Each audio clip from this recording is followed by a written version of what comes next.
This was not just an idle musing about flying saucers. Fermi, with his remarkable ability for what are often called back-of-envelope calculations, was performing a rapid, logical test of an idea. He was grappling with a profound contradiction, a deep divide between what we expect to see and what we actually observe. This contradiction has become the very basis of the Fermi Paradox, which refers to the high probability estimates for the existence of extraterrestrial intelligence, or ETI, and the stunning, apparent, and total lack of evidence for it. Now, more than 70 years later, we still have not answered that question. The silence from the cosmos, a vast and profound quiet that astronomers have called the Great Silence, endures, and it has led to countless theories as to why. The paradox itself rests on two powerful arguments, two pillars of logic that seem to be in direct opposition. The first is the argument for life, the sheer, staggering scale of time and opportunity. Our galaxy, the Milky Way, is ancient, a breathtaking 13,600 million years old. Our own star, the Sun, is a relative latecomer to this cosmic stage, having formed only about 4,600 million years ago. This means that for billions, perhaps thousands of millions of years before our planet even coalesced from dust, other stars and other worlds had the chance to form.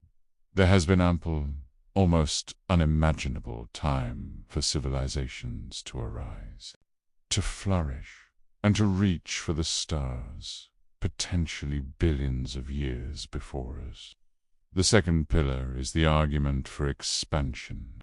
If even one of these countless potential civilizations developed the means for interstellar travel, even at the slow, sublight speeds we can currently imagine, they could colonize the entire Milky Way galaxy in what is, in cosmic terms, the blink of an eye. Studies and models such as the one proposing self-replicating probes known as von Neumann probes suggest that a single civilization could cross the entire expanse of our galaxy in a timescale as short as 5 million to 50 million years.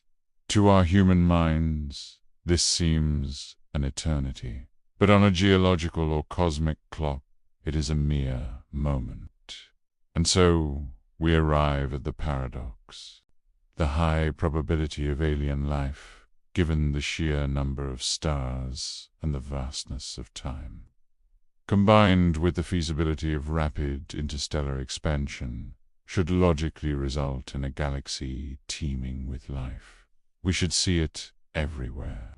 We should see a sky ablaze with signals, with the megastructures of advanced societies, with the artifacts of stellar engineering, perhaps even with visitors. But we do not. We see nothing. We hear nothing. The observation, the great silence, is the great mystery.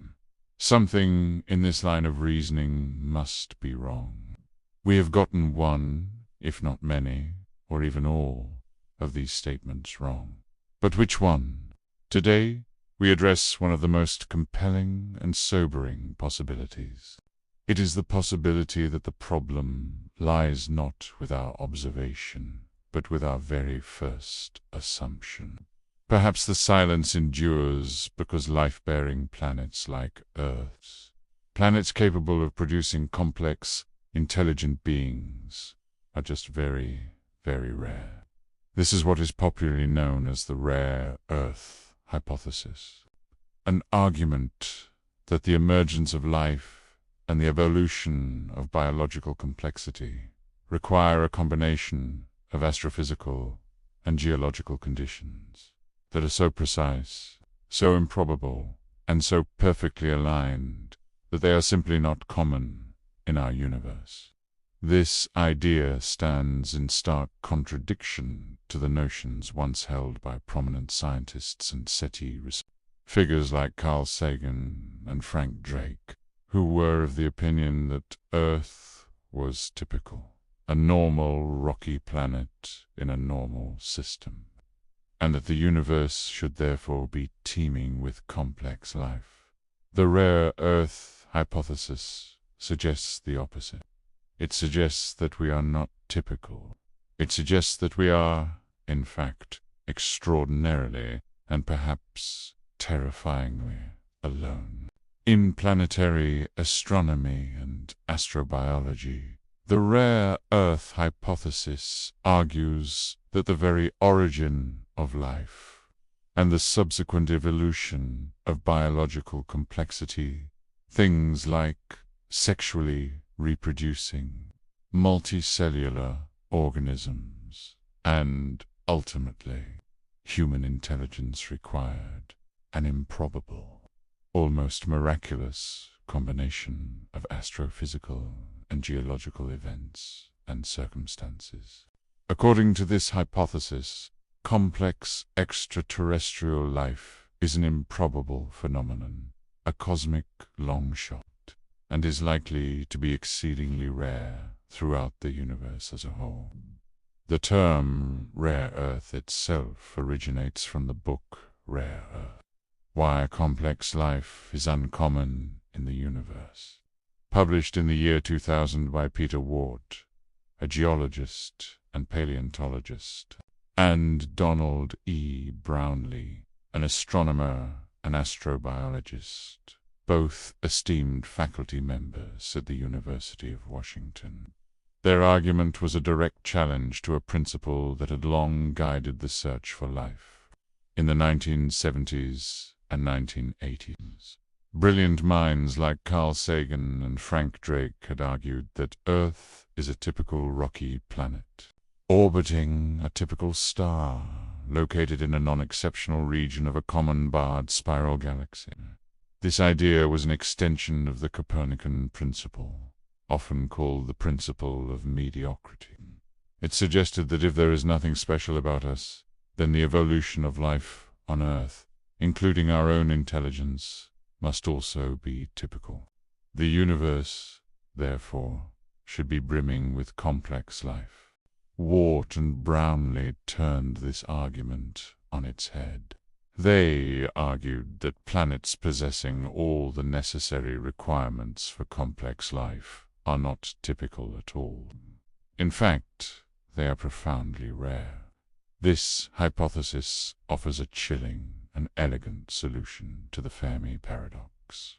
The great silence is real because there is simply no one else to talk to.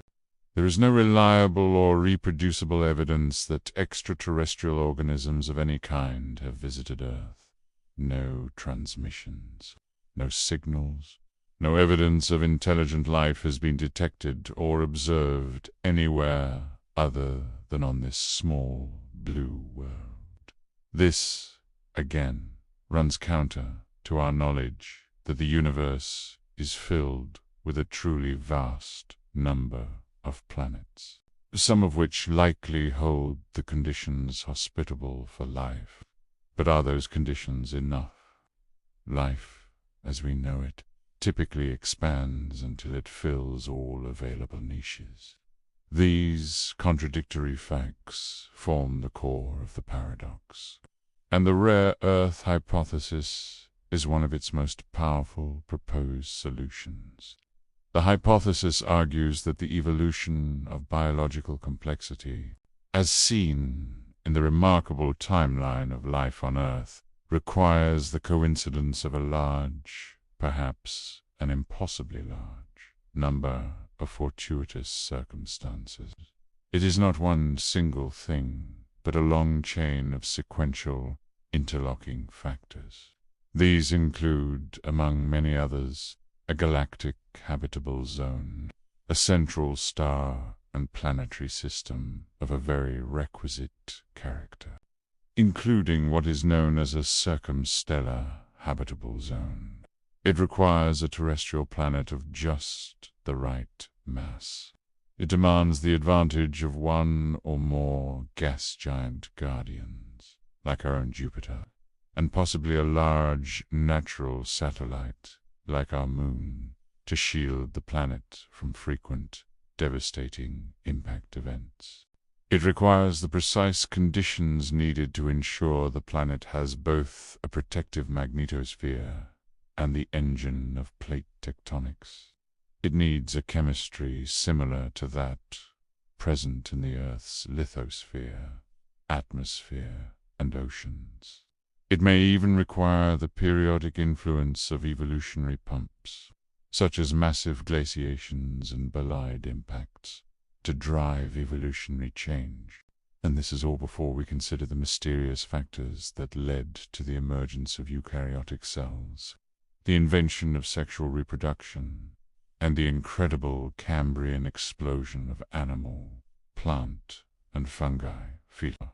The evolution of human beings, with our unique brand of intelligence, may have required even further specific events and circumstances, all of which are extremely unlikely to have happened were it not for the random, catastrophic Cretaceous-Pelagian extinction event 66 million years ago, which conveniently removed the dinosaurs as the dominant terrestrial vertebrates, in order for a small, rocky planet to support this kind of complex life, Ward and Brownlee argue. The values of several variables must fall within astonishingly narrow ranges.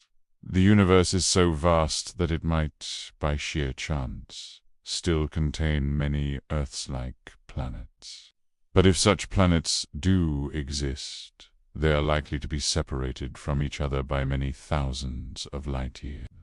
Such immense distances would preclude any communication among the intelligent species that may evolve on them, which would, in itself, solve the Fermi Paradox. If extraterrestrial aliens are common, why aren't they obvious? The rare Earth's answer is simple. They are not common at all. The rare Earth's hypothesis suggests that much of the known universe, including vast parts of our own Milky Way galaxy, are dead zones, regions completely unable to support complex life. Those parts of a galaxy where complex life is possible make up what is called the galactic habitable zone. This zone is primarily characterized by its distance from the galactic center. As that distance increases, a star's metallicity declines. Metallicity, in astronomical terms, refers to all elements other than the primordial hydrogen and helium. These metals are forged in the hearts of dying stars and are absolutely necessary for the formation of terrestrial or rocky planets in the first time. Without metals, you cannot build a world like Earth. This requirement, as item number 1, rules out the outermost, metal-poor reaches of a galaxy. At the same time, the intense and sterilizing X-ray and gamma-ray radiation from the supermassive black hole at the galactic center, and from the dense thicket of nearby neutron stars, becomes less intense as distance increases. Thus, the early universe and the present-day inner galactic regions, where stellar density is perilously high and supernova, are common. But would be dead zones, constantly bathed in radiation that would tear complex molecules and budding life apart. This is item number 2. Finally, the gravitational perturbation of planets and planetesimals by nearby Persine stars becomes less likely as the density of stars decreases. The dense centers of galaxies, such as the magnificent NGC 7331, often referred to as a twin of the Milky Way, are chaotic and violent places. The farther a planet lies from the galactic center, or a dense spiral arm, the less likely it is to be struck by a large bolide or have its orbit thrown into chaos, which could extinguish all complex life on a planet. This is item number 3. Pit these 3 items together paint a very restrictive picture. Item number 1 rules out the outer galaxy. Items number 2 and 3 rule out the inner galaxy and the spiral arms. Therefore, a galaxy's habitable zone may be a very narrow, delicate ring of just right conditions, sandwiched between its uninhabitable, fiery center and its cold, metal-poor outer reaches. According to some calculations, this zone is a ring between 7 and 9 kiloparsecs in radius, which would include no more than 10% of the stars in the Milky Way. Gonzalez and his colleagues would have these numbers, estimating that at most 5% of the stars in our galaxy fall within this privileged zone. Furthermore, a habitable planetary system must maintain its favorable location for the billions of years required for complex life to evolve. A star with an eccentric or elliptical galactic orbit would plunge through the dangerous spiral arms. Thus, a life-bearing star must have a galactic orbit that is nearly perfectly circular, with a close synchronization between its orbital velocity and the velocity of the spiral arms themselves. This further restricts the galactic habitable zone. Our own sun's orbit is remarkably, almost perfectly circular, with a period of 226 million years, closely matching the rotational period of the galaxy. While some have argued this is not unusual, others suggest this is a key feature. Even our galaxy itself seems special. The Milky Way appears to be unusually quiet and dim, representing just 7% of its kind. It has suffered fewer catastrophic collisions with other galaxies over the last 10,000 million years, which would have triggered bursts of supernova and other and our central black hole, Sagittarius A star, seems to have neither too much nor too little activity. The requirements continue at the level of the star system itself. The terrestrial, or in our backyard, example suggests that complex life requires liquid water. The maintenance of this liquid water requires an orbital distance from the central star that is neither too close nor too far, a region often called the Goldilocks zone, or the circumstellar habitable zone. This zone, a dark green band in diagrams, is a moving target, as it varies with the star's type and age. For advanced life to have the billions of years it needs to evolve, the star must be highly stable. This is typical of a middle-aged star, like our Sun, which is about 4,600 million years old. Our Sun has a remarkably low luminosity variation, only about 0.1%. To date, no true solar twin with an exact match of the Sun's properties has been found, though some come close. The star must also have no stellar companions. Binary star systems, which are estimated to make up 50% or more of all star systems, would likely disrupt the delicate orbits of planets. Even the habitable zone itself is more complex than it first appears. Stars gradually brighten as they age. This means the habitable zone slowly moves outward.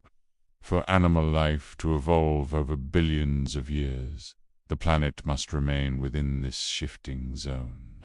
Ward and Brownlee cite calculations that this continuously habitable zone for animals is very narrow, perhaps between 0.95 and 1.15 astronomical units, where 1 astronomical unit is the distance from the Earth to the Sun. They argue even this may be too large, as water near its boiling point, while technically liquid may be far too hot for animal life. The liquid water and other gases available in this zone also bring the benefit of the greenhouse effect. Even though Earth's atmosphere contains a water vapor concentration from 0% in arid regions to 4% in rainforests, and as of November 2022, only a mere 417.2 parts per million of carbon dioxide. These small amounts are enough to raise the average surface temperature by about 40 degrees Celsius, with water vapor being the dominant contributor. And, as with the galaxy, the star must have the right chemistry. All known life requires the complex chemistry of metallic elements. The absorption spectrum of a star reveals the presence of these metals, and studies show that many, perhaps most, stars are poor in them. Because heavy metals originate in supernova explosions, metallicity increases in the universe over time. Low metallicity characterizes the early universe and the outer regions of galaxies. Therefore, metal-rich central stars capable of supporting complex life are believed to be most common in the quiet, stable suburbs of large spiral galaxies, exactly where the radiation also happens to be weak. The rare Earth proponents then argue that a planetary system capable of sustaining complex life must be structured more or less like our own solar system. This means small, rocky inner planets and massive outer gas giants, without the protection of these celestial vacuum cleaners. Massive planets like Jupiter with truly powerful gravitational pulls. The inner planets would be subject to a constant, furious bombardment of catastrophic asteroid collisions. An asteroid only twice the size of the one which caused the Cretaceous Pelagian extinction might have been enough to wipe out all complex life, resetting the evolutionary clock to zero. Observations of exoplanets have shown, to our surprise, that arrangements like our solar system are rare. Most planetary systems discovered so far have super-Earths orbiting very close to their star. Our inner region, by contrast, has only a few small rocky planets and none inside Mercury's orbit. Only about 10% of stars have giant planets similar to Jupiter and Saturn, and those few rarely have the stable, nearly circular, distant orbits that ours do. This has led to new theories, such as those by Constantine Batesian and his colleagues, who argue that our system's unique structure is the result of a delicate and chaotic choreography.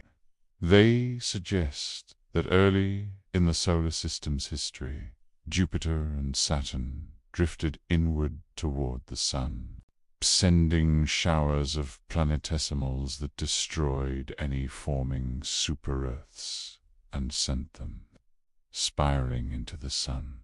This same migration, however, ferried icy building blocks into the terrestrial region, providing the very water and materials needed for the rocky planets. The two giant planets then drifted outward again to their present stable positions. In the view of Batesian's team, the concatenation of chance events required for this delicate dance suggests that small, Earth-like rocky planets and, perhaps, life itself could be extraordinarily rare throughout the cosmos. The planet itself must be of the right size. The rare Earth hypothesis argues that complex life requires a terrestrial planet with a solid surface. Gas giants, lacking such a surface, are not candidates. A planet that is too small, like Mars or Mercury, cannot maintain a thick atmosphere. Its surface temperature would be low and wildly variable, making oceans impossible. A small planet would also cool faster, its core solidifying, meaning its plate tectonics would be brief or entirely absent. A planet that is too large is no better. On a significantly larger planet, heat production from radioactive decay would exceed heat loss, and the world might never develop a solid outer crust, making plate tectonics and life impossible. Earth is in the just right zone, where heat loss is perfectly balanced by heat production, resulting in a thin, dynamic crust. This leads to plate tectonics, a feature that rare Earth proponents argue is absolutely essential for biodiversity, global temperature regulation, and the carbon cycle. The lack of vast mountain chains elsewhere in the solar system is powerful, silent evidence that Earth is the only body that currently possesses this feature, and thus may be the only one capable of supporting complex life. Plate tectonics depend on a precise chemical composition and a long-lasting internal engine of heat from radioactive decay. Continents must be made of less dense felsic rocks that float on the denser mafic rock below. Tectonic subduction zones, as a further requirement, seem to require the lubrication of vast oceans of water. This constant recycling of the planet's crust provides a critical means of biochemical cycling, pulling carbon out of the atmosphere and preventing a runaway greenhouse effect. Furthermore, the continental drift caused by tectonics creates separate land masses, which in turn creates diversified ecosystems and promotes biodiversity. This is one of the strongest defenses against a total mass extinction. A stunning example of this is the Great American Interchange, which occurred around 3.5 to 3 million years ago, when North and Middle America drifted into South America. The fauna of South America had evolved separately for about 30 million years. But after this merger, many species were wiped out by competing North American animals. A harsh but powerful engine of evolutionary change. Then there is our moon. The moon is profoundly unusual. The other rocky planets in our solar system either have no satellites at all, like Mercury and Venus, or they have only tiny, captured asteroids, like Mars. After Charon, the moon of Pluto, our moon is the largest natural satellite in the solar system relative to the size of its parent body. It is a full 27% the size of Earth. The leading giant impact theory hypothesizes that the moon resulted from a catastrophic planet-shattering impact between the young Earth and a Mars-sized body, a protoplanet dubbed Theia. This single, violent, chance event may be responsible for several of life's key requirements. This impact is thought to have given Earth its axial tilt and its rapid velocity of rotation. This rapid rotation reduces the daily variation in temperature and makes photosynthesis viable. The rare Earth hypothesis argues that this axial tilt cannot be too large or too small. A planet with a large tilt would experience extreme life, precluding seasonal variation. A planet with little or no tilt would lack the stimulus to evolution that climate variation provides.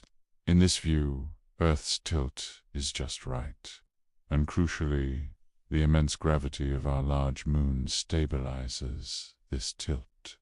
Without the moon, the Earth's axial tilt would be chaotic. wobbling wildly over millions of years, probably making complex life on land impossible. A large moon also gives rise to powerful ocean tides. If Earth had no moon, the tides from the sun's gravity alone would be only half as strong. These lunar tides create vast tidal pools, which many scientists believe may have been the essential cradles, the perfect laboratory for the formation of the first complex life. The tidal forces may also increase the likelihood of plate tectonics by constantly kneading the planet's crust. It is even possible that the impact that formed the moon itself was the event that initiated plate tectonics. Finally, a large moon may help maintain a planet's magnetic shield, or magnetosphere, by continually stirring the metallic planetary core like a dynamo, protecting the surface from deadly solar winds and cosmic rays. This atmosphere, protected by the magnetic field, is another delicate requirement. A planet must be the right size to retain an atmosphere. But even then, Earth's atmosphere had to be carefully built. The late heavy bombardment, a period of intense comet and asteroid impacts, is thought to have reseeded the Earth with the water that was lost after the fiery Theia impact. The development of an ozone layer, a product of life itself, generated a protective shield against ultraviolet sunlight. The atmosphere needed nitrogen and carbon dioxide in just the right ratio. It needed lightning for nitrogen fixation. It needed a stable water cycle, and it needed to reduce the extreme diurnal temperature variations. Even if a planet meets all these physical and chemical requirements, there is no guarantee that life will ever move beyond a simple, single-celled sludge. Some argue that life itself tends not to evolve into anything more complex than bacteria without being provoked by rare and specific circumstances. Biochemist Nick Lane has argued that while simple cells, or prokaryotes, emerged soon after Earth's formation, almost half the planet's life had passed before they evolved into complex cells, or eukaryotes. All eukaryotes, from a simple amoeba to a blue whale, share a common ancestor, suggesting this incredible leap may have happened only once in 4,000 million years, according to some views. A simple bacterium expanded to eukaryotic proportions would have tens of thousands of times less energy available to power its metabolism. The leap to complexity was only possible because, some 2,000 million years ago, one simple cell was incorporated into another and evolved into the mitochondrion, the power plant of the cell. This event supplied the vast increase in energy needed for complex life. If this incorporation was a 1 in a billion chance event, then life on most planets remains simple forever. The evolution and persistence of sexual reproduction is another profound mystery. It carries a 50% cost, a massive fitness disadvantage compared to asexual reproduction. Yet it evolved. Charles Darwin was the first to suggest that sexual selection is a powerful engine that drives speciation. Without it, complex life would probably not have evolved. And finally, there is the matter of time. While life spawned relatively early, the evolution from multicellular organisms to intelligent ones took around 800 million years. Our own civilizations have existed for about 12,000 years, and our ability to send radio signals into space has existed for little more than 100 years. Relative to the age of the solar system, about 4,570 million years. This is a fleeting instant. an instant in which we have been lucky. We have been free of extreme climatic variations, devastating supervolcanoes, and large meteorite impacts that would severely harm intelligent life. Events like the Permian-Triassic mass extinction, caused by continuous volcanic eruptions, led to the extinction of 95% of known species, around 251.2 million years ago. We are here, perhaps, only because we have enjoyed a rare, quiet moment in cosmic history. This long and daunting list of requirements was summarized by Ward and Brownlee in a counter-argument to the famous Drake equation. The rare Earth equation is their repose, an attempt to calculate n, the number of Earth-like planets in the Milky Way that have complex life forms.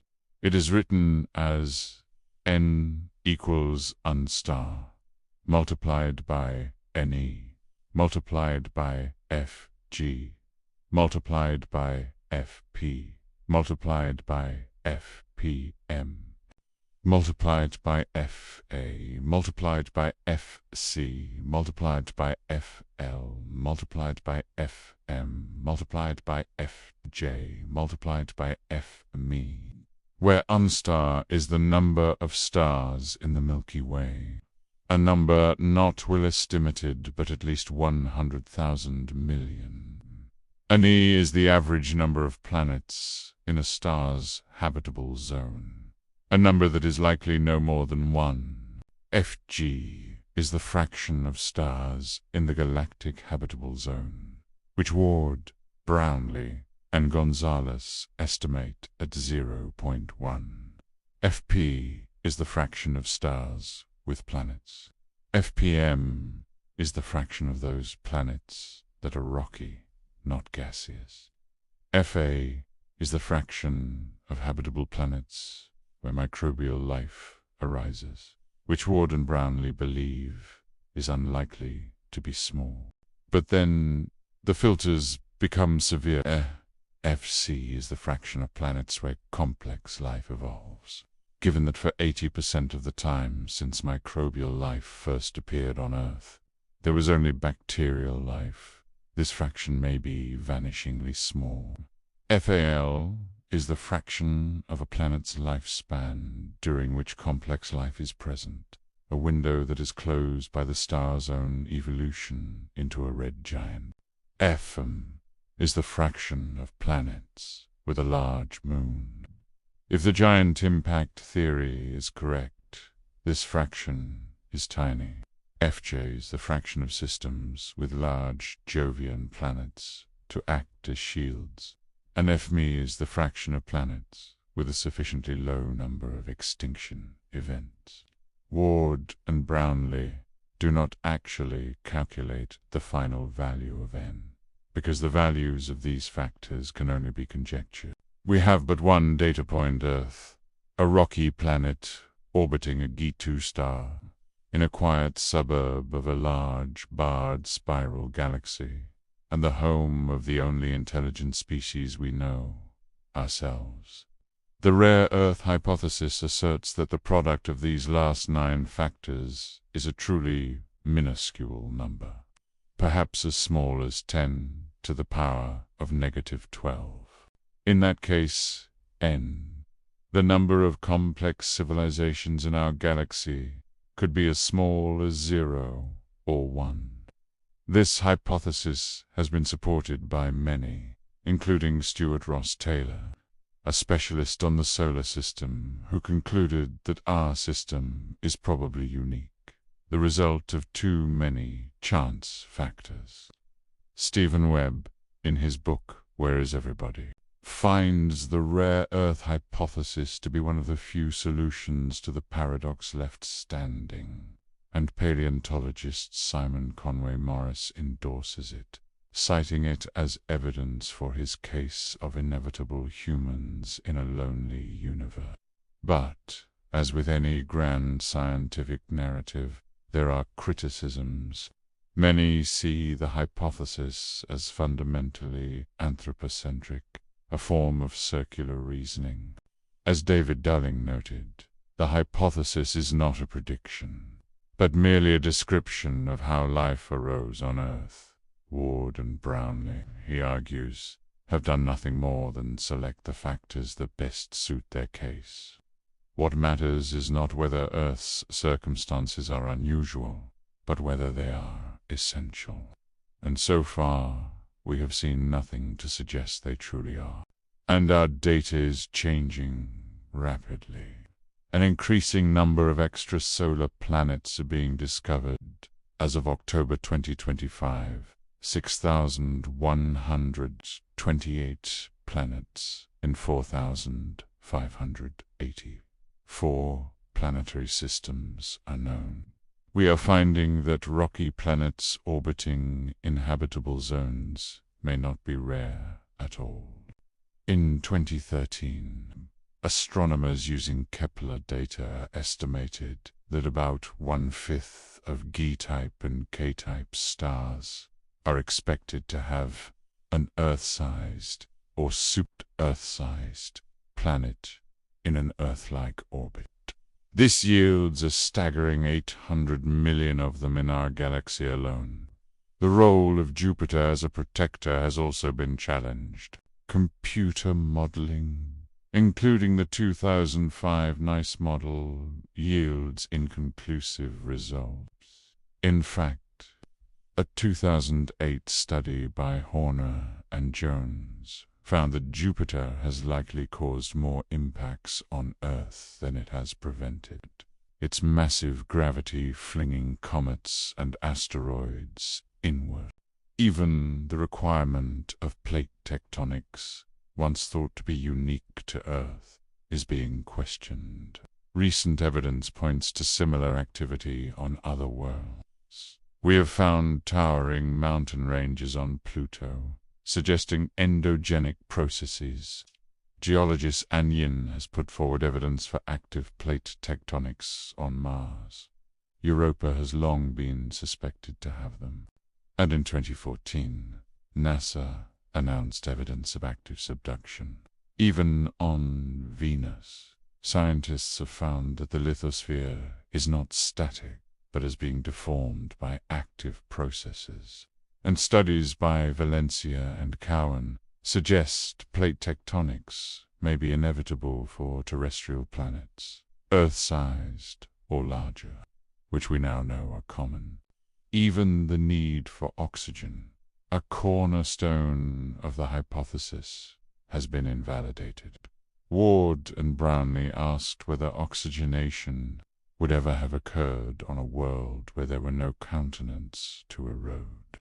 But since their book, Anaerobic Metazoa Complex, animals have been found.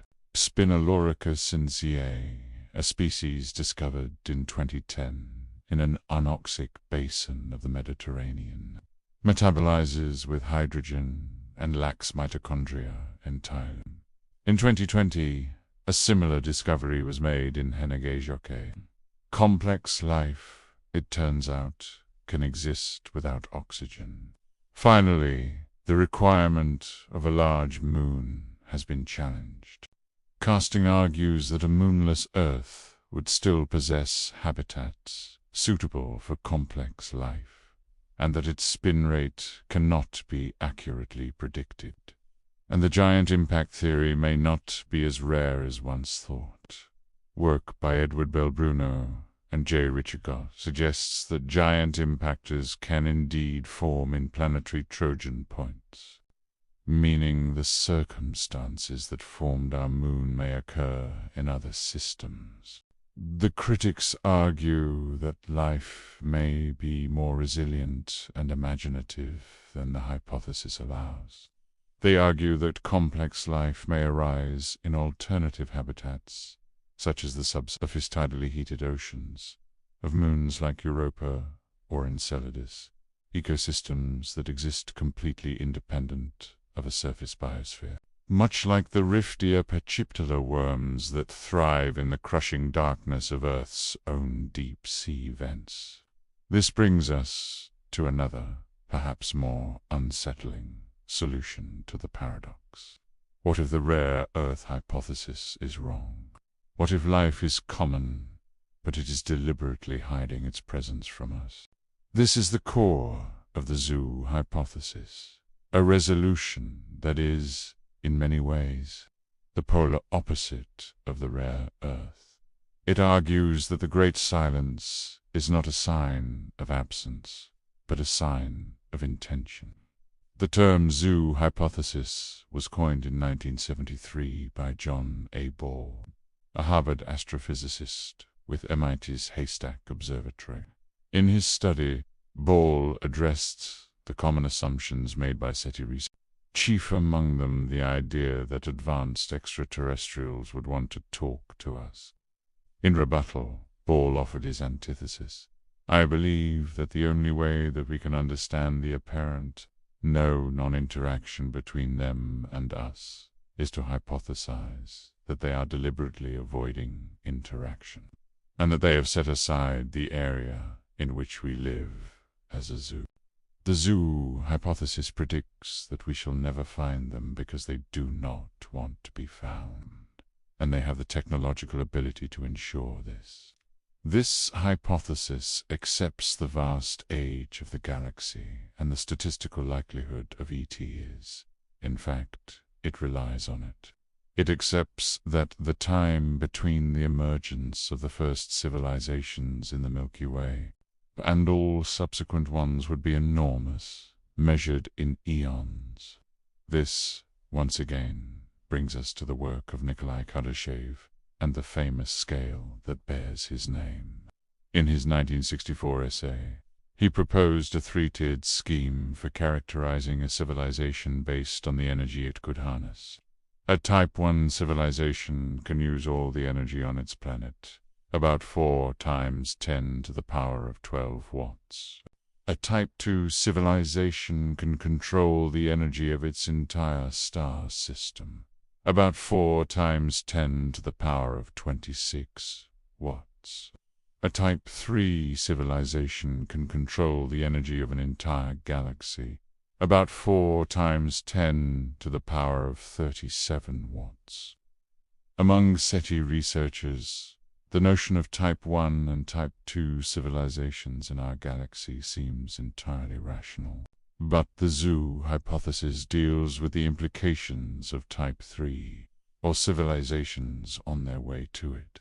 Given the vast age of the galaxy, it is statistically far more likely that the majority of life is either very early in its development, like life on Earth eons ago, or highly advanced, comparable to what life on Earth will be like eons from now. We are the ones in the middle. How would a species that emerged millions or even billions of years ago react to a nascent species like humanity? Would they be interested in contact? The zoo hypothesis suggests they would not, perhaps out of a reverential attitude towards life and evolution, a desire to avoid committing harmful interference. The example of our own wildlife sanctuaries comes into play, places where we allow species to develop naturally, with minimal contact from humans. This, of course, is the prime directive from the Star Trek franchise, the principle of non-interference, like the planetarium hypothesis, where the zoo is an artificial simulation. The zoo hypothesis has drawn its share of criticism. It is highly speculative and, as Ball himself noted, largely untestable.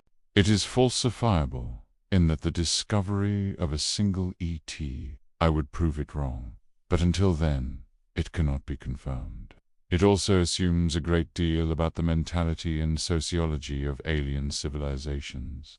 As astrophysicist Dr. Duncan Forgan has argued, it would be impossible for a single monolithic galactic club to impose a no-contact policy over the entire galaxy for eons.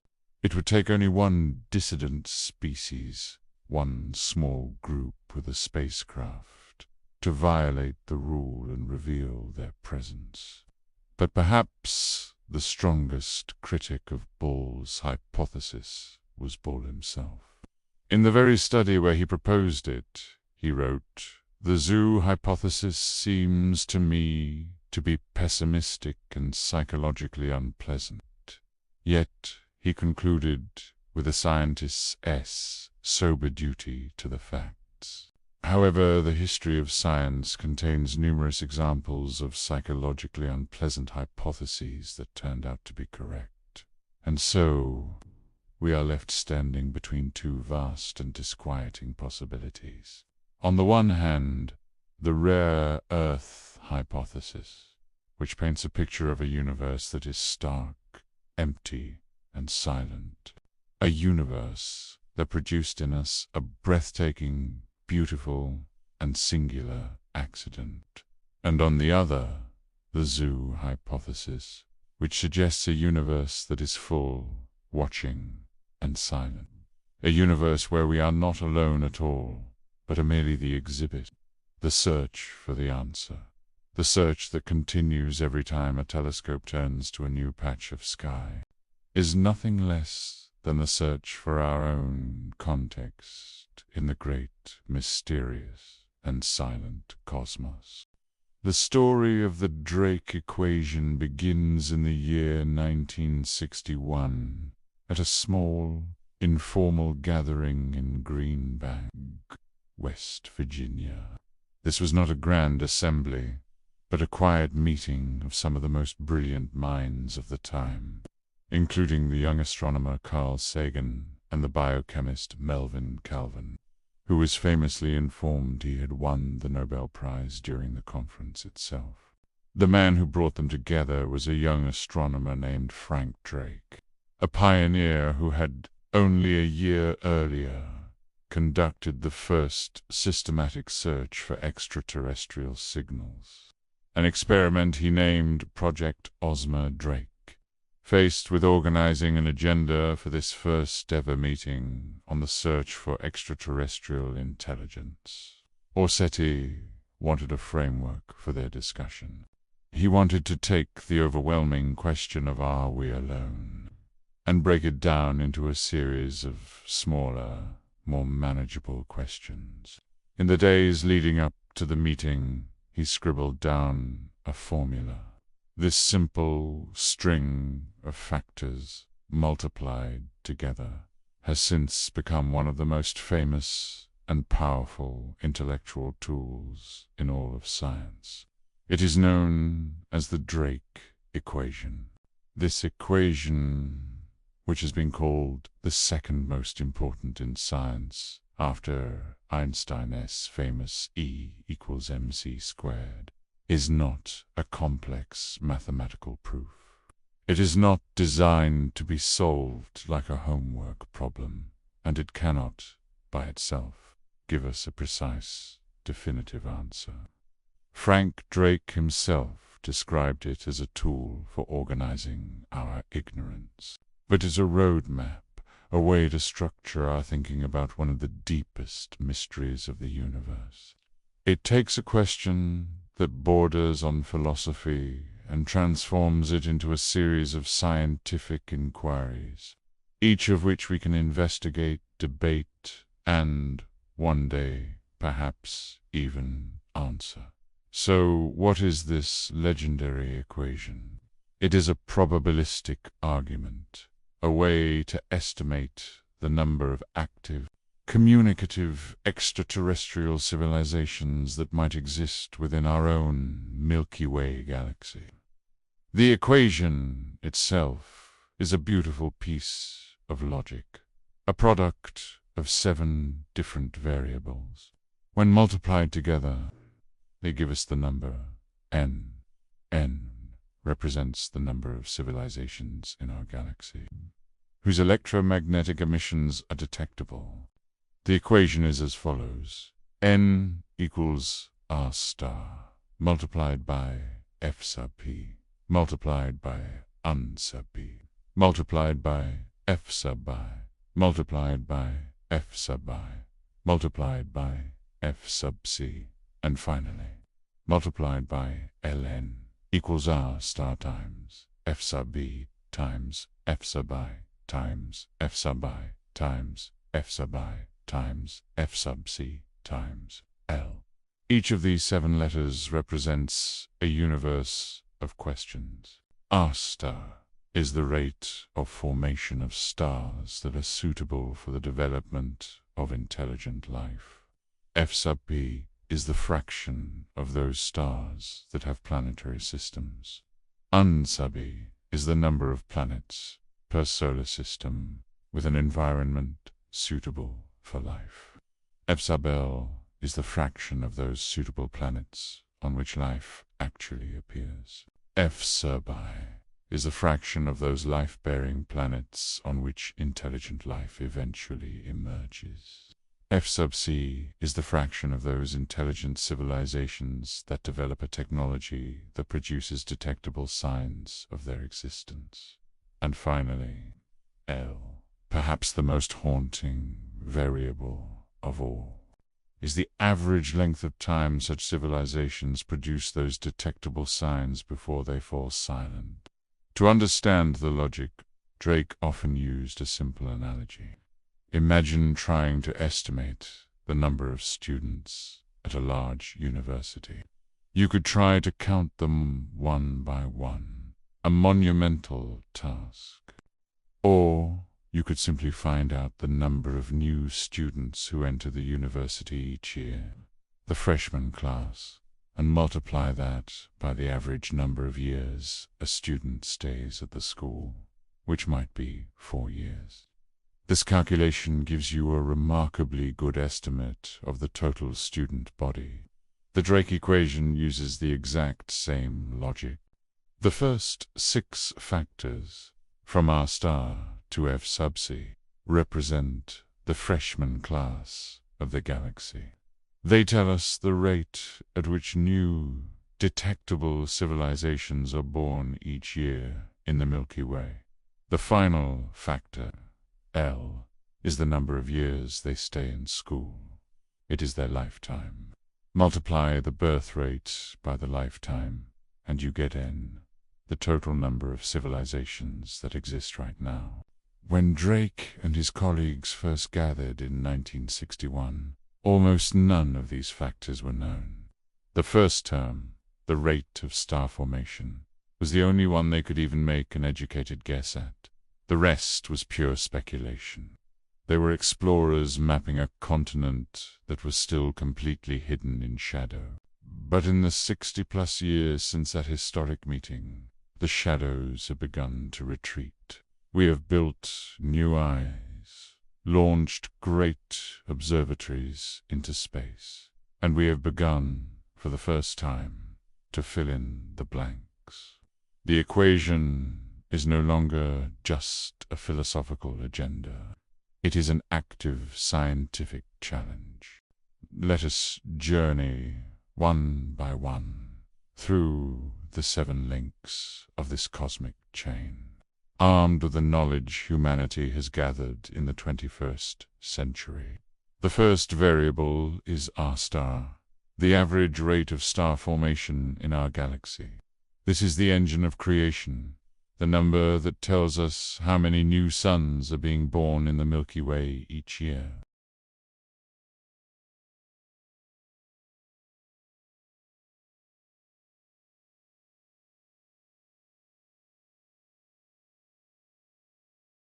Modern calculations from NASA and the European Space Agency, made in 2010 and beyond, have refined this number.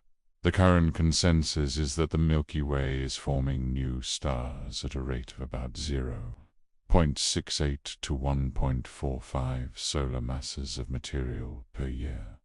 But stars are not all the same size. Our Sun is 1 solar mass, but the most common stars, red dwarfs, are much smaller.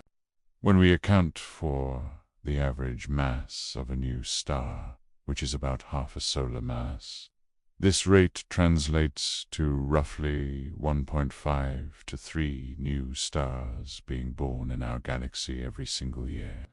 This first number, the first link in the chain, is no longer a wild guess. We can look at the cosmic nurseries, the great glowing clouds like the Carina or Orion nebulae, and we can count the infant stars. The galaxy, it turns out, is a remarkably fertile place. The engine is running. The second variable is F-sub-p, the fraction of those stars that have planets. This is where the story truly becomes astonishing. When Frank Drake first wrote the equation in 1961, we knew of exactly one planetary system in the entire universe, our own. We had no proof, none at all, that any other star had planets. The attendees at that first meeting guessed optimistically that the number might be between 0.2 and 0.5, meaning 1/5 to 1/2 of all stars might have planets. For decades, this remained one of the greatest unknowns. But then, in the 1990s, the first discoveries were made. And in the 2000s and 2010s, a revolution occurred. NASA's Kepler Space Telescope, a revolutionary planet-hunting observatory, was launched in 2009. It stared, unblinking, at a single patch of the sky for years, watching for the telltale dimming of starlight as a planet passed in front of its parent star. It was joined by the Transiting Exoplanet Survey Satellite, or TESS, bend powerful ground-based techniques like Synchron. The results from these missions have transformed our understanding of the cosmos. We no longer have to guess. We now know with high statistical confidence that planets are not the exception. They are the rule. The data show that the value for F-sub-p, the fraction of stars with planets, is close to 1. This means that almost every single star in the night sky, every one of the hundreds of billions of stars in the Milky Way, has a family of planets. The sky is not filled with lonely, childless suns. It is a vast, sprawling metropolis of solar systems. In one generation, we have gone from knowing of one planetary system to knowing that they are as common as the stars themselves. The number of real estate opportunities in the galaxy is, for all practical purposes, immense. This leads us to the third variable, unsubby, the average number of planets per star system that can potentially support life. This is the Goldilocks number. It is not enough to simply have planets. A planet must be just right. It must orbit in a special region around its star, known as the habitable zone. A place where the temperature is not too hot and not too cold. A place where liquid water, the solvent for life as we know it, could exist on its surface. When Drake's team met, they guessed between 1 and 5, a pure shot in the dark. But again, the Kepler and TESS missions have turned speculation into data. As we find more and more exoplanets, we can sort them by size and by their distance from their star. We are no longer just finding massive, hot gas giants, the hot Jupiters that were easiest to detect first. We are now finding worlds the size of Earth. In November 2013, astronomers analyzing the treasure trove of Kepler data reported a breathtaking number. B estimated that there could be as many as 40 billion Earth-sized planets orbiting in the habitable zones of sun-like stars and red dwarf stars within our Milky Way galaxy alone. 11 billion of those, they estimated, might be orbiting stars very much like our Sun. Think about that. Not millions, but billions. Billions of Goldilocks worlds. There are more potentially habitable, Earth-like planets in our galaxy than there are human beings on Earth. Our own nearest stellar neighbor, Proxima Centauri, a mere 4.2 light-years away, has a planet, Proxima Centauri b, that orbits within its habitable zone. The raw materials for life are not rare, they are everywhere. The galaxy is filled, overflowing, with worlds that could, in theory, be cradles for life. And here, at the fourth variable, the journey changes. Here, the solid ground of astronomical data gives way to the deep, uncharted ocean of biology and chemistry. The fourth variable is F-SO-Bel, the fraction of those habitable planets that actually develop life. This is, quite simply, a total unknown. We have only one data point, our own planet, and on Earth, life appeared almost as soon as the conditions were right. Geological evidence suggests our planet cooled and formed liquid oceans around 4.4 billion years ago. And the first chemical signs of life, the first microbial fossils, date back as far as 3.5 to 3.7 billion years. Life on Earth did not wait. It burst into existence the moment it had a chance. This might lead us to an optimistic conclusion that the value of F-SO-Bel is close to 1. It might mean that life is an inevitable chemical process, a fundamental property of matter that will emerge on any planet with the right ingredients and a stable source of energy. If you have liquid water, a mix of carbon-based molecules, and a source of energy like a star, perhaps life is not a miracle, but a cosmic certainty. But this argument, compelling as it is, suffers from a profound anthropic bias. We are observing from the one planet where we know it did happen. If it had not happened here, we would not be here to ask the question. It is possible, as some scientists argue, that the jump from non-living chemistry to a living, self-replicating cell is a barrier of unimaginable difficulty, a 1 in a trillion chance event that just happened to occur here. It could be that the galaxy is filled with 40 billion sterile, dead worlds, beautiful and habitable, but ultimately empty. The value for F-SO-Bel could be 1, meaning the cosmos is teeming with life. Or it could be near 0, meaning we are a solitary miracle in a desolate universe. We simply do not know. The fifth variable, F-SO-Bi, only deepens this mystery. It is the fraction of those life-bearing planets that eventually go on to develop intelligent life, which we can define as a civilization. Once again, we look to our single data point, Earth, and the story it tells is deeply ambiguous. Life has existed here for at least 3.5 billion years. For almost all of that time, for more than 99% of life's history, it remained simple.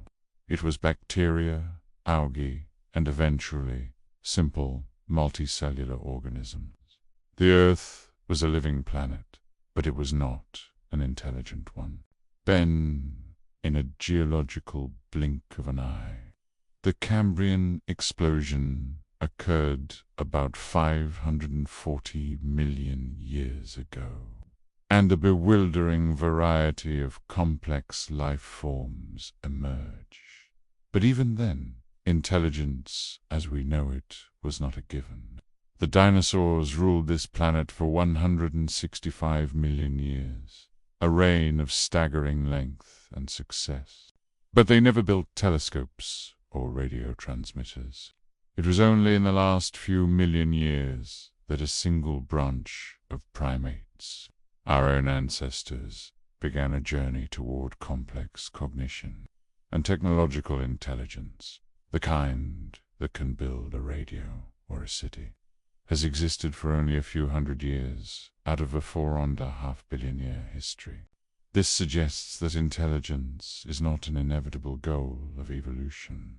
It may be a rare and fragile accident. On the other hand, some biologists argue for a principle of convergent evolution, that complex traits like eyes, wings, and perhaps even intelligence are good tricks that evolution will stumble upon again and again. So, which is it?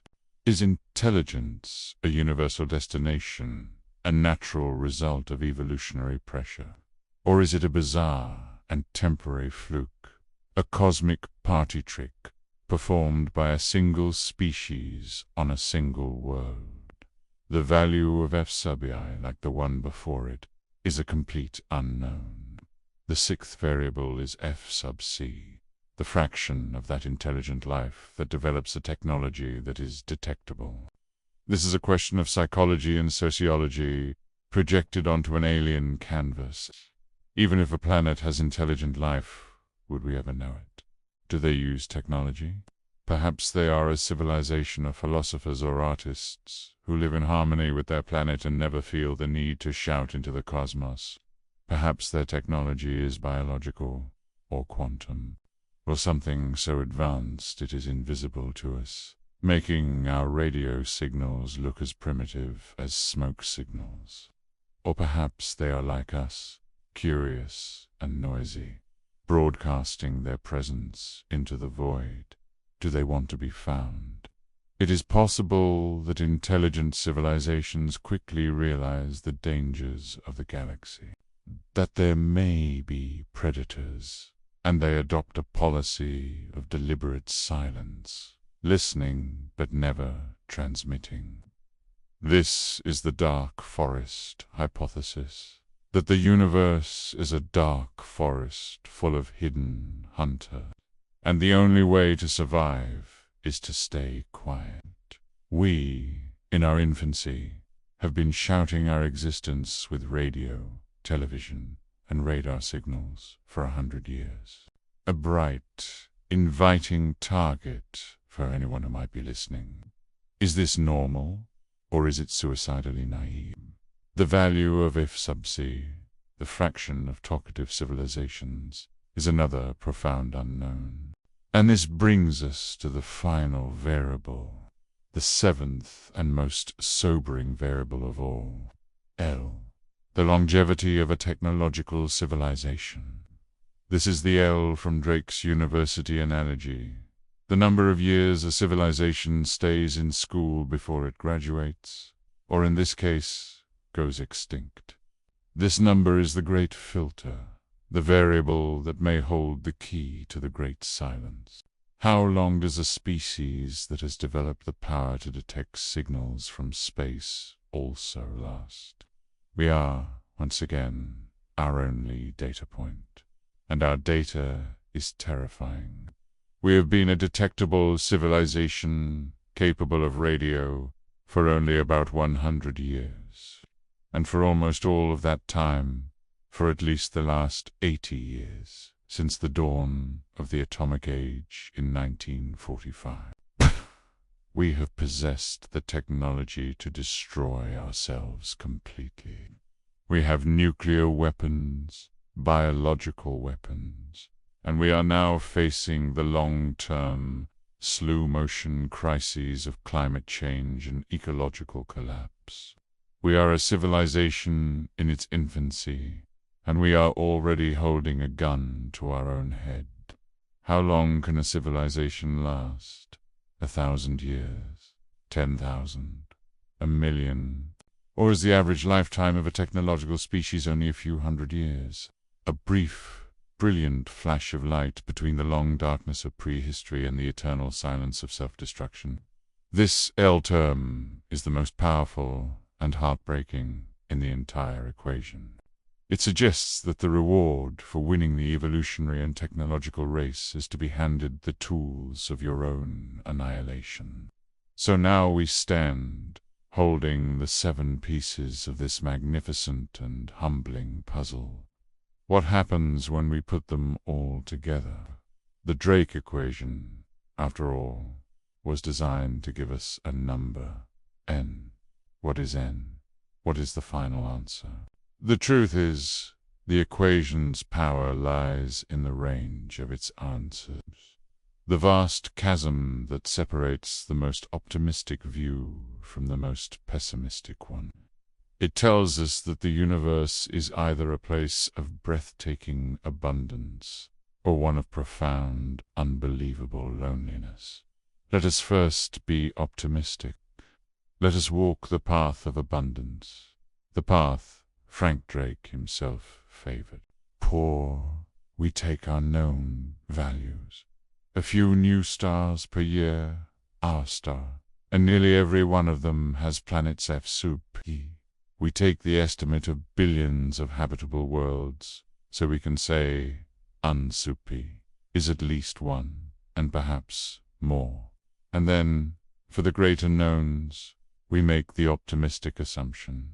We assume life is inevitable, that F sub L is 1.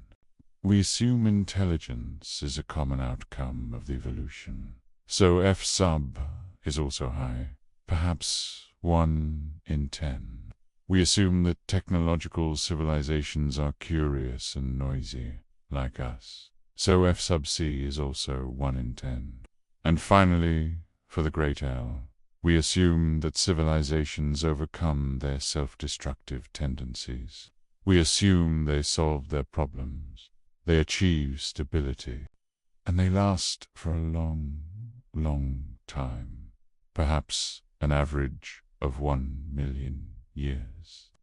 When we multiply these numbers together, the answer is astonishing. N equals 3 times 1 times 1 times 1 times 0.1 times 0.1 times 1 million. The result is an N of 30,000. 30,000 intelligent, detectable civilizations in our Milky Way galaxy right now. Even Drake's more conservative original guess in 1961, which used an L of 10,000 years, resulted in an N of 10,000. In this optimistic scenario, the galaxy is not silent at all. It is a cosmic city, a bustling, thriving metropolis of 1 million different worlds, all separated by the vast distances of space. The night sky is not empty. It is a chorus, and we are simply too new, too naive, and listening to the wrong frequencies to have heard the music. The silence we hear is not the silence of an empty room, but the silence of a library, where countless conversations are happening in whispers we cannot yet understand. This is the optimistic answer. But there is another path, the pessimistic path. It is a path that is just as scientifically valid, and it leads to a much more sobering and perhaps more terrifying conclusion. We start with the same knowns. 3 new stars. Every star has planets. Billions of habitable worlds.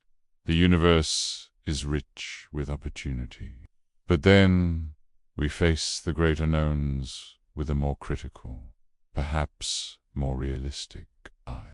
What if the jump from chemistry to life, F sub L, is not inevitable? What if it is a 1 in a billion chance? What if our planet is the only ticket drawn in a cosmic lottery of 40 billion habitable but dead worlds? The value of F sub L becomes vanishingly small. And what if intelligence F sub I is an equal miracle? What if, of all the billions of species that have ever lived, we are the only ones to ever look up and ask why? that number too becomes almost zero. And what if technological life, F sub c, is inherently self-destructive? What if the L, the lifetime, is not 1,000,000 years, but only a few hundred? What if the average civilization, like a tragic Roman candle, flares brightly with radio and nuclear fire, and then extinguishes itself in the blink of a cosmic eye? When you plug these numbers into the equation, the math is brutal and swift. It does not matter how many stars or planets there are. The great unknowns, the biological and sociological filters act like a great cosmic sensor. If F sub O or F sub I is nearly zero, the entire equation collapses. The optimistic N of 10,000 or 30,000 or millions vanishes. The final number becomes 1, or, even more chillingly, less than 1, a fraction. A statistical probability that suggests that, on average, a galaxy like ours might produce one technological civilization, just one, in its entire 14-billion-year history. This is the pessimistic answer.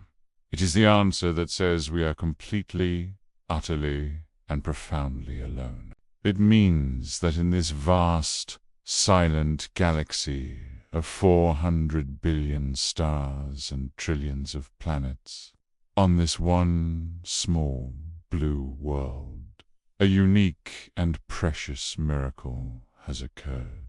It means that all the art, the music, the love, the war, the science, and the philosophy of humanity is the only consciousness the galaxy has ever known. It means that we are the universe's only way of looking back at itself. The Drake equation, in the end, does not give us an answer. It gives us a mirror. It shows us that the question, where is everybody, is inextricably linked to the question, who are we? The equation tells us that the answer to this cosmic mystery is somewhere between. The galaxy is full and we are completely alone. The rest of this journey, the rest of our search, is dedicated to exploring why, in a universe that seems so perfectly designed for life. The answer so far appears to be ... 1. This first category of solutions is perhaps the most humbling. It suggests that the silence is not in the universe, but in our perception. It suggests that we are like an anthill in the middle of a completely unaware of the roaring, complex civilization all around us. We are searching for signals that are as primitive as a drumbeat, while the galaxy communicates on a level we cannot even comprehend.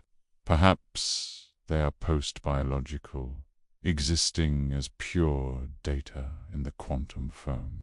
Perhaps they are fifth-dimensional beings, and we are just shadows on their wall. The author Arthur C. Clarke famously said that any sufficiently advanced technology is indistinguishable from magic. Perhaps the universe itself, the laws of physics, the stars, the dark energy, ... Perhaps that is the aliens. A more grounded version of this idea is the zoo hypothesis. This theory, first proposed in 1973, suggests that advanced civilizations are aware of us. They are here, and they are watching. They have quarantined our planet, treating Earth as a nature preserve or a zoo. They are observing our development, perhaps for scientific study, or perhaps to protect us from a reality we are not yet ready for. They have imposed a strict prime directive, a policy of non-interference, until our species reaches a certain level of technological or moral maturity. In this scenario, the great silence is an illusion. It is an artificial, imposed silence. We are not alone. We are simply specimens. Another possibility is that their signals are everywhere, but we are simply not listening correctly. We have been scanning the radio spectrum for a few decades. What if they communicate with modulated neutrinos? What if they use gravitational waves? What if they use a form of communication that is instantaneous and does not obey the speed of light?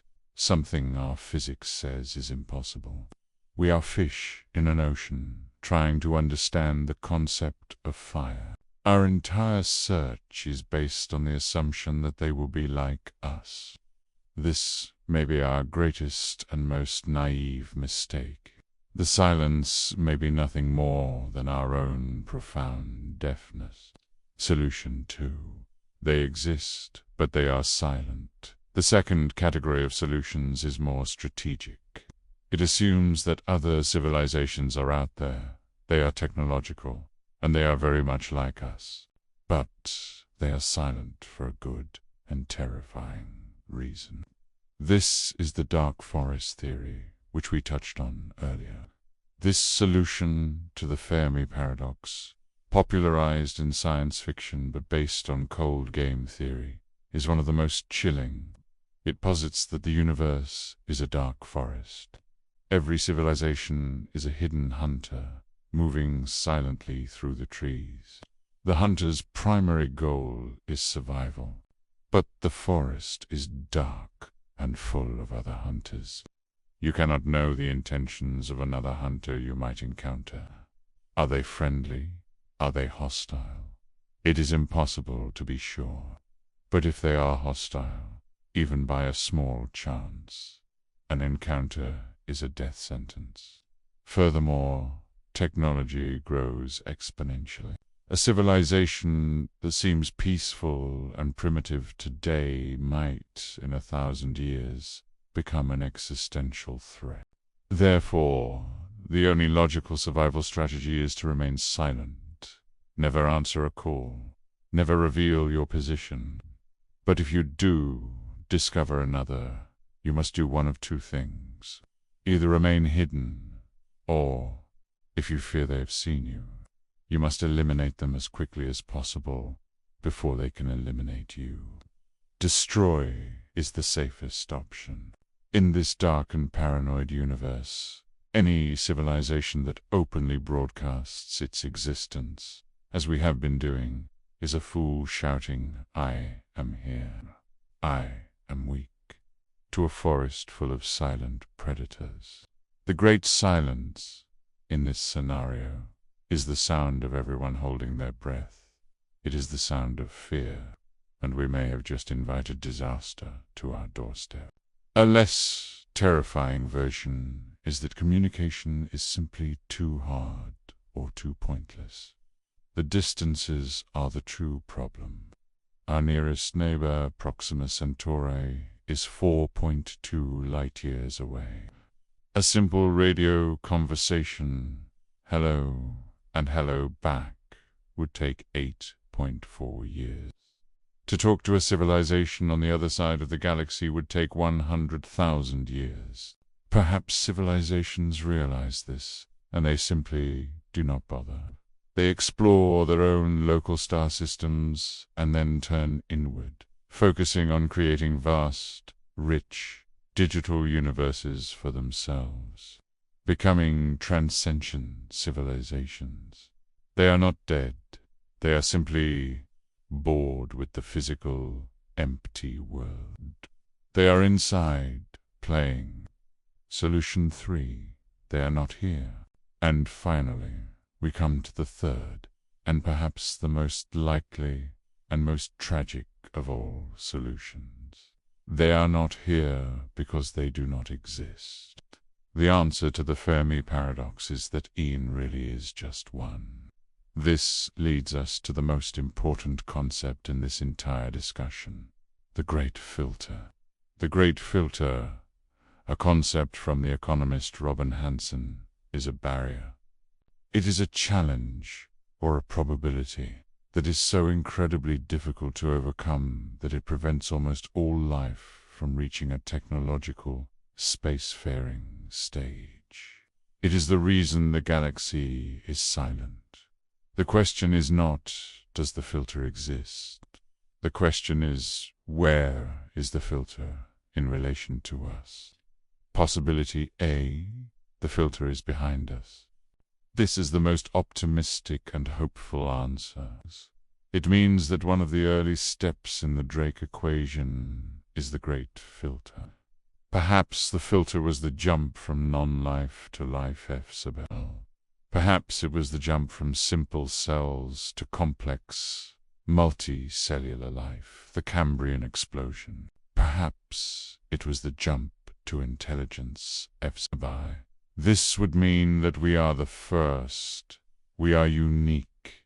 We are a miracle. We won the cosmic lottery.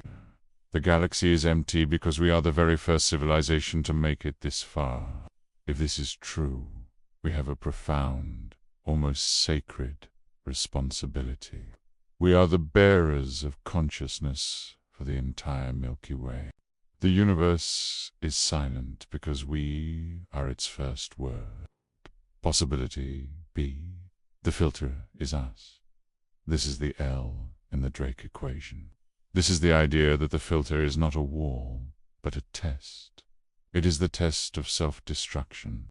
The filter is the moment a civilization discovers nuclear power, or genetic engineering, or artificial intelligence. Befilt is the inherent challenge of surviving your own technological adolescence. In this scenario, the galaxy is full of life. It is full of the ruins of civilizations that failed. The silence is the sound of graveyards. The cosmos is filled with the ghosts of civilizations that reached the exact same point we are at now and made the wrong choice. They failed the test. They are the reason L is so short. This is the most sobering warning. It means our future is not guaranteed. We are on the razor's edge, and our actions in the next few hundred years will determine if L is 1,000,000, or if we become just another silent, radioactive ruin for the next civilization, millions of years from now, to wonder about. Possibility C. The filter is in front of us. This is the most terrifying possibility. It means that life is common, intelligence is common, and technology is common. The steps behind us were all easy. But there is a filter, a great wall, waiting for all technological civilizations, and no one has ever survived it. Perhaps it is a natural catastrophe, like a predictable wave of gamma-ray bursts that sterilizes the galaxy every few million years. Perhaps it is a technological discovery that is inherently lethal, some law of physics that, when unlocked, inevitably destroys its discoverers. Or perhaps it is the dark forest, and the filter is the first alien hunter you meet. If this is true, the silence is a terrible omen. It means that all the other civilizations who came before us, they all failed, and we are next. This is the landscape of our search. The Drake equation gives us the map. The Fermi Paradox gives us the silent, empty destination. And the great filter gives us the possible, treacherous paths. We are left in a state of profound uncertainty, caught between the hope of a universe teeming with life and the terrifying responsibility of being utterly and completely alone. To find a filter in our past, we must look back to the very dawn of our planet, to a sterile, rocky world of fire and water, over 4 billion years ago. The first and perhaps greatest filter may be the very origin of life itself. This is the mystery of abiogenesis, the leap from inert, non-living chemistry to the first fragile, self-replicating molecule. The hypothesis is that this moment, this spark of life, is so statistically impossible, so mind-bogglingly improbable, that it may have only happened once in the entire history of the observable universe. Perhaps across a trillion worlds, the dice roll of life only came up successful a single time. Here, for decades, scientists have tried to understand this singular event. We have shown, with surprising ease, how to create the ingredients. The famous Miller-Urey experiment in 1952, for example, passed an electric spark through a mixture of simple chemicals thought to exist on the early Earth. By the end of the week, it had created a rich broth of amino acids, the fundamental building blocks of proteins. But this is like claiming that having a pile of bricks, wood, and wire is the same as building a functioning city. The gap between a simple amino acid and a complex, self-replicating molecule like RNA is a chasm so wide we cannot yet see the other side. To this day, science has completely failed to create life from scratch in a laboratory. We have not been able to coax these simple building blocks into assembling themselves into a system that lives, replicates, and evolves. This monumental failure tells us something profound. On Earth, life appeared incredibly fast, perhaps only a few 100 million years after the oceans formed. But here is the critical clue. It never appeared again. Every single living thing on this planet, from the smallest bacterium to the largest blue whale, from a towering redwood to a human being, shares a common genetic heritage. We can all trace our lineage back to a single last universal common ancestor, a being known as Luca. This strongly suggests that life did not arise many times in many ways, but that it was a singular, solitary, and unrepeated event. If this leap is so difficult that even in the perfect laboratory of a young Earth it only happened once, it may be so rare that our planet is the only place it has ever happened at all. There is another, far more terrifying hypothesis, a solution to the paradox that casts a dark and ominous shadow over the future of humanity. This is the most terrifying solution. It suggests that the early steps are not the filter. This hypothesis suggests that life, simple life, is common throughout the cosmos. It suggests that intelligence and the development of technology are common, predictable outcomes of evolution on billions of worlds across our galaxy. But if this is true, the silence we observe means something far more sinister.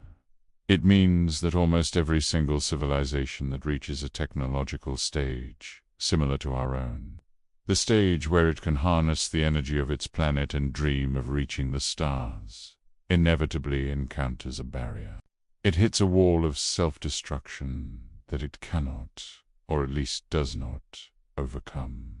The silence of the galaxy is the sound of a cosmic graveyard, filled with the ghosts of civilizations that reached our precise level of development and then proceeded to fail a great and final test. The implication of this hypothesis is perhaps the most profound and frightening thought in all of human science. It means that we are not the first. We are not special or unique. We are simply the next in a long, tragic line of civilizations that are approaching the same barrier. We are, at this very moment, standing at the precipice of the great filter.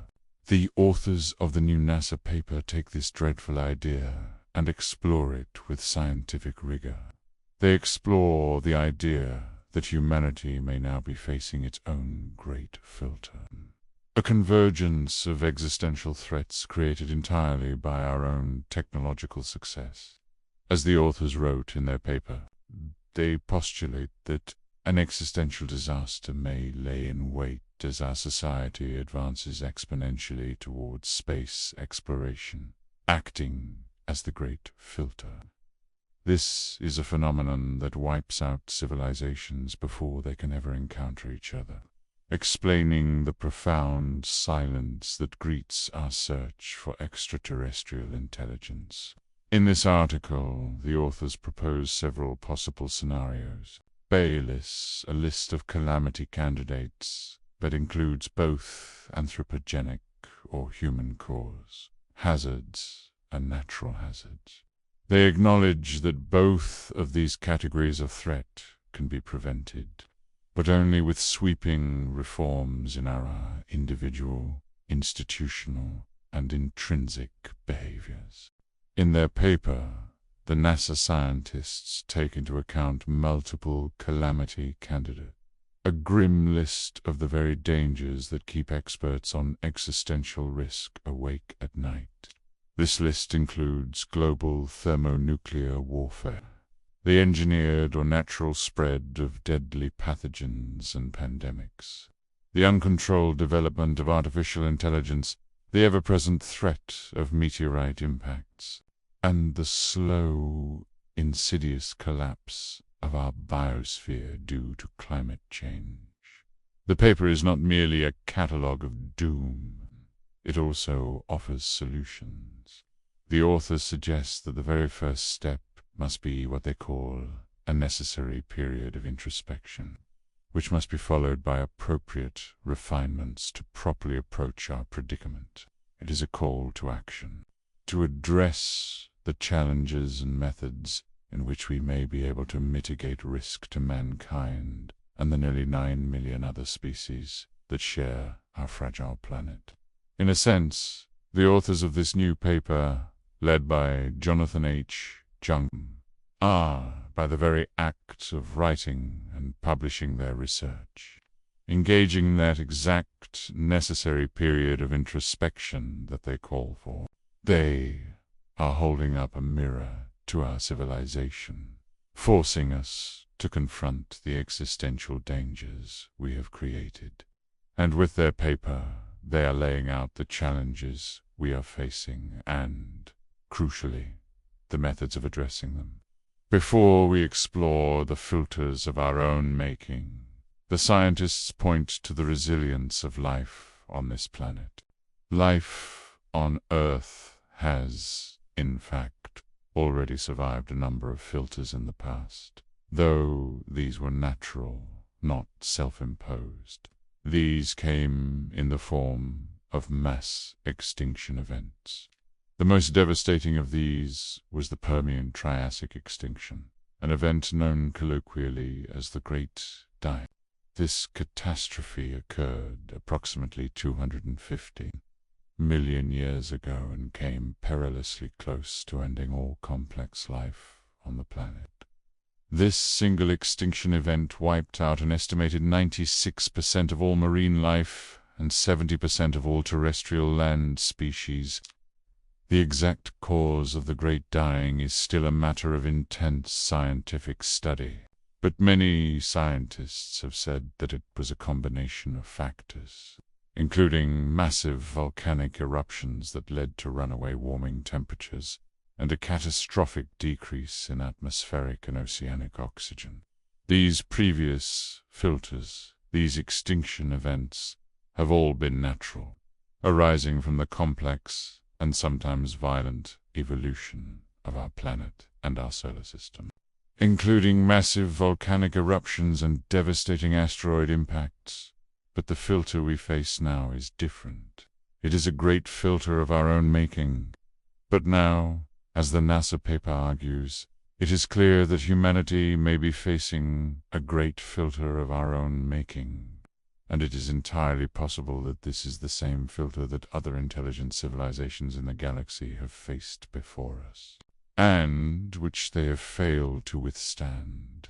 Perhaps it is no surprise that the very technological advancements that humans have achieved, the very discoveries that gave us mastery over our planet, might ultimately lead to our own undoing. Perhaps, as some have suggested, that is nature's way of keeping the galaxy quiet. As the new paper stated with a somber tone, it seems as though nearly every great discovery or invention, while pushing back the borders of our technological ignorance, is all too quickly and easily turned to destructive ends. The authors note that examples such as the splitting of the atom, incredible biomedical innovations, and the extraction and consumption of resources come to mind with disconcerting swiftness. Still, some have suggested that artificial intelligence, or AI, is yet another factor which, pending substantial technical hurdles, may yet have its chance to prove itself as friend or foe to our civilization. This, then, is a look at some of the most pressing issues that might compose Earth's great filter, the test that we are currently taking. With the survival of our species as the only passing grade, one of the foundational factors that exacerbates all other threats. As Earth faces this potential filter, is, according to the paper, unchecked population growth. Our planet just passed a significant milestone on November 15th, 2022, the day when the global human population reached 8 billion inhabitants. The paper grimly stated that with our current population figures, Earth has experienced an exponential rise from about 1.6 billion people at the start of the 20th century. This is a staggering increase in just over 100 years. This incredible growth was only made possible by technological advancements in farming, such as the Haber-Bosch process for creating fertilizers, coupled with breakthroughs in medicine, energy production, and distribution that have allowed such a large population to be sustained on Earth. But, as the paper cautioned, these advancements cannot indefinitely offset the multifaceted stressors that are imposed by an ever-escalating population. The demand for resources, water, food, and energy places an immense strain on the planet's biosphere. The question of when Earth's human population will reach its peak size is a matter of intense demographic study. Some projections report that increasing access to education in developing nations, particularly for women, might allow Earth's population to peak at a number closer to 10 billion in the 2060s, and then begin a slow decline. But, of course, no one really knows for certain. This population pressure acts as an amplifier, making every other filter more difficult to manage. As we stand at this critical juncture, we are confronted by a gauntlet of potential filters. These are not abstract, distant threats. They are active and present dangers, many of which are debated in our headlines every day. The most terrifying aspect is that we do not need to fail all of them. We only need to fail one. One of the most immediate and profound filters we face is that of nuclear war. While warfare has long been a tragic factor of life on Earth, a constant feature of human civilization, it was only in the past century, in the 1940s, that humanity first harnessed the power of the atom and, in doing so, created a weapon that could destroy not just its enemies, but the entire global civilization. This is the first true existential filter we built for ourselves. For the first time, a single species held in its hands the ability to cause its own mass extinction. We came perilously close to triggering this filter, most notably during the Cuban Missile Crisis of 1962. A global thermonuclear war would not only kill billions in the initial exchange, but would end technological civilization as we know it, plunging the planet into a nuclear winter that would destroy agriculture and lead to a total collapse of the biosphere. This threat is quantified by the Bulletin of the Atomic Scientists, an organization founded in 1947 by Albert Einstein and University of Chicago scientists who had helped develop the first atomic weapons. They created the Doomsday Clock, a symbolic timepiece that serves as a stark metaphor for humanity's proximity to such. In 1953, after the United States and the Soviet Union both tested thermonuclear devices, the clock was set to 2 minutes to midnight.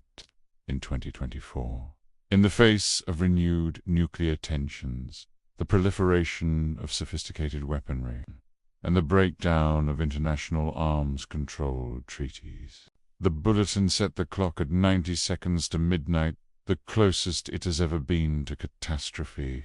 The scientists in the NASA paper saw some encouraging signs, noting that the greater the number of democracies in the world, the better our chances for avoiding nuclear war. They also saw other hopeful developments, including peace agreements in the historically troubled Middle East, a vast reduction in the total number of nuclear warheads since the height of the Cold War, and a wide coalition of nations rallying their support for the besieged in Eastern Europe. Yet the filter remains. As long as thousands of these weapons exist, the filter of nuclear self-destruction is an active threat, a test of our species' collective maturity. A second, more insidious filter is that of climate change and environmental collapse. This is the challenge of a civilization learning to manage its own industrial success without destroying the planetary biosphere that sustains it. Can a civilization successfully transition to a Type 1 civilization on the Kardashev scale, one that harnesses the full energy potential of its home planet, without poisoning its atmosphere and oceans in the process? This is a filter that plays out not in minutes, like a nuclear exchange, but over decades and centuries. The scientists in the NASA paper pointed to climate change as one of the most studied and pressing threats to life on Earth, because the threats from climate change happen on a slower time scale than, for example, the time it takes to launch a nuclear weapon. The global efforts to curb these effects have not been as rapid or as unified as they could have been. The major impediment to taking more decisive actions, however, are the immense political and economic challenges imposed by transitioning our entire global energy infrastructure away from carbon-based energy sources such as coal, oil, and natural gas, and toward sustainable sources like solar, wind, geothermal, and nuclear power.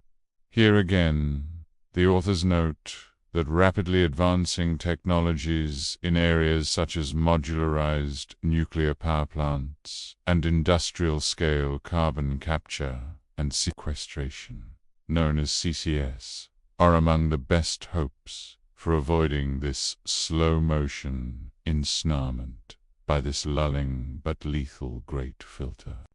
A third filter, one brought into sharp focus in recent years, is that of pathogens and pandemics. The threat of illness and pandemics continues to grow simply because our modern world is so profoundly interconnected. In an ancient civilization, a deadly disease might wipe out a city or a region, but it would be stopped by oceans and deserts. In our global society, a new pathogen can travel from one continent to another in a matter of hours, far faster than it can be identified. Spreading diseases have a much easier time in our densely populated, highly mobile world. The COVID-19 pandemic served as a global stress test, a warning shot from this particular filter. On the positive side, advancements in medicine, such as the rapid development of mRNA vaccines, have also given us a powerful edge. But the pandemic also revealed our critical weaknesses: the spread of disinformation, a lack of institutional trust, and the failure of international coordination. The scientists in the NASA paper stated that having current and reliable data is crucial in predicting how future pandemics will spread, how deadly they will be, and how quickly and effectively we would be able to leverage our knowledge of the life sciences to counter this manifestation of the Great Filter. A future pathogen, whether it emerges naturally or is engineered in a lab, with a longer incubation period and a higher fatality rate, could be the filter that brings global civilization to its knees. This is not, scientists caution, definitive proof of life. The signal is tentative and requires much more verification.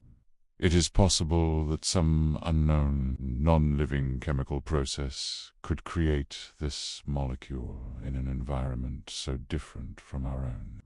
But the fact remains, on the only planet we know of that hosts life, this molecule is a direct and abundant product of that life. We have found a potential biosignature. The James Webb Space Telescope is now planning further observations of K218b to confirm or refute the presence of dimethyl sulfide. For the first time, we are no longer just listening for aliens. We are chemically analyzing their air. The answer to the question, why haven't we found them, is changing before our very eyes. The answer may be that we simply never had a tool powerful enough to look for the right signs. Now, with the golden eye of the James Webb Space Telescope, we finally do. The search, which began as a hopeful glance at a handful of stars, has become a detailed chemical analysis of worlds light years away. The silence of the universe may not be empty, but merely filled with a language we are only just learning to read, a language written in light and chemistry. The search continues. We have not been deterred by the silence. Instead, we are driven by it. The mystery is too great to ignore, the implications too profound. The silence is profound, but it is also an invitation. It beckons us to look harder, to listen more carefully, and to build machines of even greater sensitivity. And in this new era of astronomy, we are no longer just guessing. We are actively collecting data that bears directly on this question. We are moving from the realm of abstract speculation to the realm of observation. The James Webb Space Telescope, a collaboration of NASA, the European Space Agency, and the Canadian Space Agency, is one of the primary tools in this grand investigation. And in 2023, it turned its powerful infrared eye toward a planet that has become one of the most tantalizing targets in the search for life beyond Earth. This object is K218b. It is a world located 120 light-years from Earth, in the constellation of Leo. It is what astronomers call a Hycean world, a hypothetical type of planet that is larger than Earth, with a mass about 8 6/10 times greater, and which may be covered in a deep, planet-wide ocean of liquid water beneath a hydrogen-rich atmosphere. This world orbits a cool red dwarf star within its habitable zone, but the excitement surrounding K218b exploded when JWST analyzed its atmosphere. The telescope detected the clear presence of methane and carbon dioxide, but it also found a tentative, tantalizing hint of something else, a molecule called dimethyl sulfide, or DMS, on Earth. DMS is a molecule that is overwhelmingly, almost exclusively, produced by life. It is released by phytoplankton, microscopic marine algae in our oceans. Finding it on a distant, water-covered world is not proof of life, but it is the most compelling potential biosignature or sign of life we have ever found. The observation is still being debated and must be confirmed, but it represents a fundamental shift in the search. We are no longer just listening for radio signals from hypothetical engineers. We are sniffing the atmospheres of distant worlds for the chemical byproducts of life itself. The great silence may be about to break, not with a radio message, but with the quiet chemical whisper of a distant biosphere. The answer to Enrico Fermi's question, "Where is everybody?" remains the most important question we can ask. It is the metric by which we will finally understand ourselves.